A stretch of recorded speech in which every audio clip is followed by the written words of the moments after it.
এরপর তো পরিবহন ব্যবস্থাতেও বিদ্যুৎ এলো, ট্র্যাম ১৯০২ সাল নাগাদ। হ্যাঁ, ১৯০২। এবং এটাও একটা বিরাট পদক্ষেপ ছিল। মানে এশিয়া মহাদেশের প্রথম বৈদ্যুতিক ট্রাম পরিষেবা কিন্তু কলকাতাতেই চালু হয়। সত্যি? এশিয়া মহাদেশের প্রথম? হ্যাঁ, এসপ্ল্যানেড থেকে খিদিরপুর। আগে তো ঘোড়ায় টানা ট্র্যাম চলত, তার বদলে এলো এই বিদ্যুতের ট্র্যাম। এর জন্য তো নিশ্চয়ই পাওয়ার গ্রিডের দরকার হয়েছিল। অবশ্যই। আর এই ট্র্যাম চালানোর জন্য যে পাওয়ার গ্রিড তৈরি হলো, সেটাই কিন্তু পরে শহরের বিদ্যুৎ সরবরাহের একটা ভিত্তি তৈরি করে দিল। মানে বাড়ি বা কারখানায় বিদ্যুৎ পৌঁছানোর পথটা খুলে গেল। ও আচ্ছা, মানে ট্র্যাম শুধু পরিবহন নয়, পরোক্ষভাবে পুরো শহরের বিদ্যুতায়নের অনুঘটক ছিল। দারুণ ব্যাপার তো। একদম।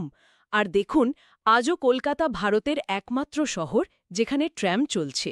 এটা তার সেই বৈদ্যুতিক ঐতিহ্যের একটা জীবন্ত প্রতীক, তাই না? ঠিক, একটা চলন্ত ইতিহাস যেন।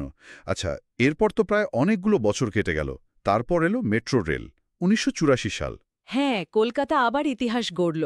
ভারতের প্রথম মেট্রো রেল, এসপ্ল্যানেড থেকে ভবানীপুর, এখন যেটা নেতাজি ভবন স্টেশন। এটা তো শহরের যাতায়াত ব্যবস্থা একটা বিরাট পরিবর্তন এনেছিল নিশ্চয়ই। আমূল পরিবর্তন। মানে তখন তো মাটির তলা দিয়ে ট্রেন চালানো ভারতে কেউ ভাবতেও পারত না। সোভিয়েত ইউনিয়নের সাহায্য নিয়ে এটা করা হয়েছিল। একটা বিশাল ইঞ্জিনিয়ারিং চ্যালেঞ্জ ছিল। রাস্তাঘাটের ভিড় নিশ্চয়ই অনেকটা কমেছিল। হ্যাঁ, অনেকটাই। দৈনিক যাতায়াত অনেক সহজ হয়ে যায়, আর শহরের রাস্তার ওপর চাপটাও কমে। আর এখন তো মেট্রো আরও ছড়িয়ে পড়েছে। ইস্ট ওয়েস্ট করিডোর হুগলি নদীর তলা দিয়ে যাচ্ছে। এটাও তো একটা দারুণ ব্যাপার। অবশ্যই।